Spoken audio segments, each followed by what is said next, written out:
Nonii, eelmises videos me vaatasime, et mis asi see muutuja üldse on ja mõningad üksikud tema kasutamise näited. Vaatame mõningaid näiteid veel, et saada natukene paremini aru. Et esiteks, muutuja nimeks me võime võtta ükskõik, mida me ise tahame enam-vähem. Et mõned üksikud piirangud on, aga põhimõtteliselt ükskõik mis sõna või ka sõna kombinatsioon sobib. Ja enamasti on tark panna muutujatele siuke nimi, et see nimi kuidagi nagu iseloomustaks seda, et mis see väärtus ta kannab. Näiteks, ütleme, et kui meil on mingi arv, näiteks võime panna, arv on võrdne näiteks 5-ga. Ja siis näiteks, kui me näiteks loendame midagi, loendur näiteks on võrdne 3. Ja nüüd on meil olemas muutunud arv, mille väärtus on 5 ja loendur, mille väärtus on 3. Nüüd, miks veel siis muutujad head asjad on? Et kui me saame muidu teha 5 ja 3-ga matemaatikat, siis täpselt samamoodi saame me ka teha näiteks meie muutujatega matemaatikat.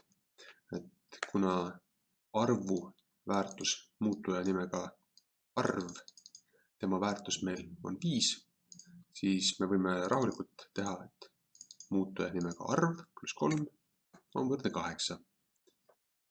Või me võime teha lausa arv pluss loendur.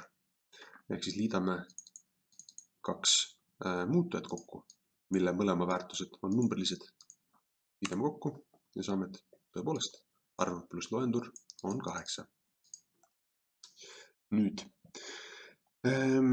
muutuja väärtus ei pea olema tingimata arvuformaadis.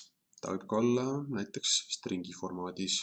Näiteks nimi on võrdne Ken.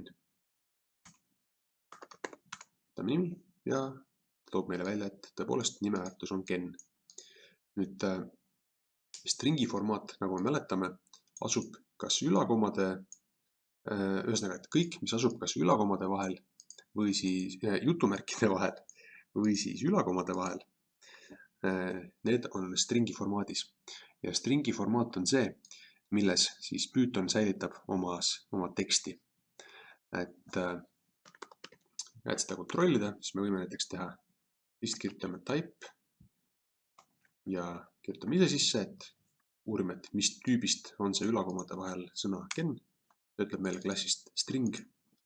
Sama hästi me võime teha type ja kirjutame siia sisse selle muutuja. Ja muutuja nimega nimi, tema väärtus on ka stringi klassist. Ja see tähendab loomulikult seda, et me saame selle muutujaga nimi teha kõiki neid asju, mida me saame teha stringiga. Näiteks, kui me tahame saada kõige esimest elementi sõnast Ken kätte, stringist Ken kätte, siis me kirjutame siia nurksulgudes 0 taha lõppu ja ta annab kõige esimese elemendi, mis on K-täht, suur K. Aga kui me tahame saada muutujast nimi kõige esimest elementi kätte, siis samamoodi nurksulud taha lõppu ja paneme 0 ja ta annab meile kätte K-tähe. Nüüd, kui meil näiteks vahepeal mingil põhjusel muutuja nimi väärtus muutus ära, näiteks Markoks, siis kui me nüüd tahame saada kätte muutuja nimi esimest tähte, siis täpselt samamoodi nagu enne, kui see väärtus oli Ken, kirjutame nimi, nurksulud ja 0, saame kätte M-tähe.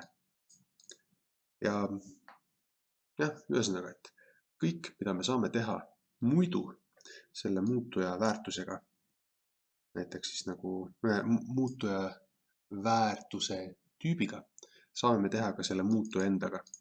Ehk siis, kui me saame stringist kätte esimese tähe, siis sama hästi me saame muutujast, kui ta on stringi formaadis, kätte esimese tähe. Ja nüüd, et tulles selle ülesande juurde, mida me hakkame lahendama, siis see mõnikord valmistab inimestel natuke segadust, muutuja stringi formaadis. Mida see tähendab? See tähendabki seda, et kui me oleme endale näiteks teinud mingi muutuja, siis ta võrdub ja see, mis ta võrdub, see on stringi formaadis ehk siis kas jutumärkide või ülakommade vahel.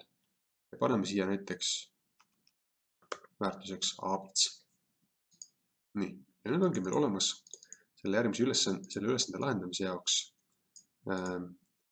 muutuja, mille väärtus on stringi formaadis. Et me ei pea enam tegema mingisuguseid trikke, et seda asja siia ei ole vaja teha. Ja lähemegi edasi.